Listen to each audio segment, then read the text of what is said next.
ठाकरेंच्या शिवसेनेचे माजी उपनेते सुनील बागुल आणि माजी महानगर प्रमुख मामा राजवाडे यांच्यावर नाशिकच्या भद्रकाली पोलीस ठाण्यात गंभीर स्वरूपाचे गुन्हे दाखल करण्यात आले होते आणि त्यामुळे कुठेतरी त्यांचा भाजप प्रवेशाचा जो मार्ग आहे तो खडतर झाला होता। मात्र आता तक्रारदाराने तक्रार मागे घेतलेली आहे आणि त्यामुळे भाजप प्रवेशाचा मार्ग जो आहे तो कुठेतरी मोकळा झाल्याचं म्हटलं जात आहे। या संदर्भात बोलण्यासाठी आपल्यासोबत ठाकरेंच्या शिवसेनेचे माजी महानगर प्रमुख मामा राजवाडे आहेत।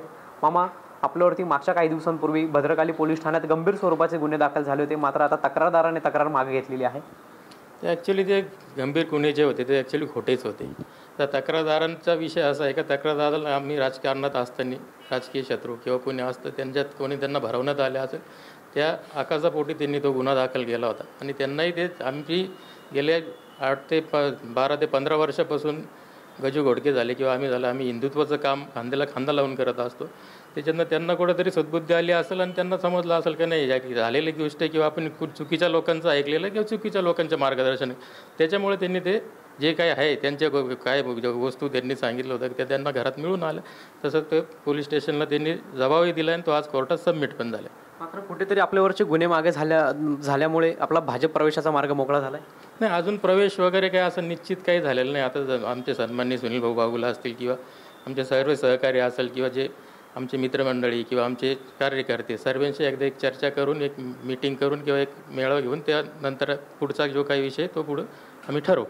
मात्र आपण भाजप प्रवेशासाठी मुंबईला गेले होते, गुन्हे दाखल असल्यामुळे आपला प्रवेश होऊ शकला नाही अशी देखील एक माहिती समोर आली होती।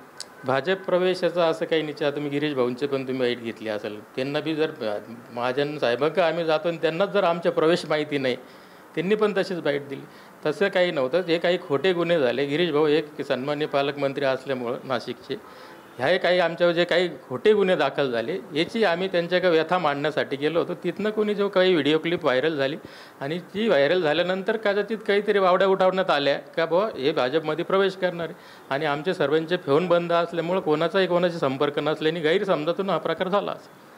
मात्र काही भाजप नेत्यांकडूनच सांगण्यात आलं होतं की भाजप प्रवेश होणार आहेत आपले म्हणून।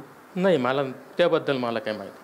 आता आपला वरचा गुन्हा जो दाखल होता तो मागे झालेला आहे। आपल्यासोबत अनेक जे आपले उपनेते होते सुनील बागुल असतील, आपल्या श्रमिक सेनेतील अनेक कार्यकर्ते असतील, पक्षातील पदाधिकारी असतील, यांची देखील पक्षातनं हकालपट्टी करण्यात आलेली आहे। त्यामुळे आपल्याला काय पक्षावर कुणावरती राग आहे शिवसेनेत ठाकरे गटात पक्षश्रेष्ठी किंवा स्थानिक जे कोणी नेते आहेत त्यांच्यावर कुठलाही आमचा राग नाही आणि कोणाच्याबद्दलही तक्रार नाही।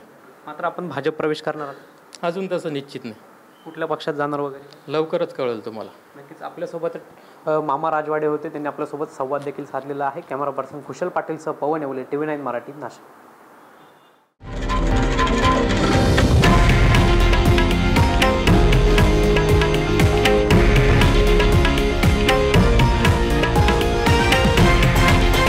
हे आहे देशातील नंबर 1 न्यूज नेटवर्क आणि आपण पाहत आहात TV9 मराठी, एकमेव।